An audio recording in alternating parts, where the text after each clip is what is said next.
একটা দেড়টার সময় জানতে পারছি আমার গাড়িটা ভাঙছে, গ্লাস ভাঙছে। রাত্রে? রাত্রে আমার পাশে বাড়ি দিদি ডাক দিছিল যে সেটা যে এমন এমন গ্লাসটা ভেঙে গেছে, দুইটা বাইক লিয়া 5 জন লোক আছে, দুইটা বাইক লিয়া 5 জন লোক আছে, এই গ্লাসটা ভাঙছে, ওই গ্লাসটি ভাঙছে, ভেঙে গেছে। তখন আমি আর দাদা বাইক, তখন কি পুলিশের ব্যবস্থা আছে না? পুলিশের ব্যবস্থা বলতে আমরা যখন বাইরে গিয়েছি তো পুলিশ পাইছি আমরা ওই মন্দিরের সামনে 3 জন টিএসআর পেয়েছি। তো 3 জন টিএসআর আমরা ডাকে আনছি, আইনা সেটা তারা দেখাইছি।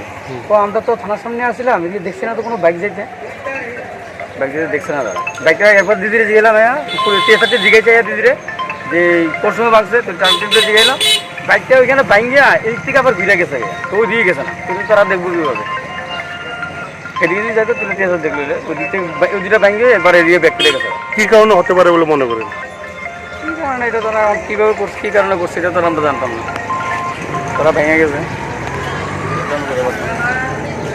সকালবেলা ওই আমার ড্রাইভার এসে বললো যে বলে এখানে মালঞ্চ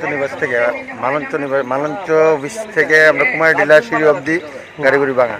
তো আমি এলাম, এসে দেখলাম গাড়িগুলো ভাঙা। রাত্র 10টা থেকে নাইট কার্পে চলে, আগে তো রাত্রেবেলা 2-3 বার এসে গাড়ি দেখে যেতাম, এখন তো আর দেখে যেতে পারি না নাইট কার্পে। তো পুলিশের টহলদারি অবস্থা, কীভাবে গাড়ি ভাঙলো, কীভাবে হলো, আমরা তো এটা কিছু বুঝতে পারছি না। Please subscribe Borok Post for latest news and updates.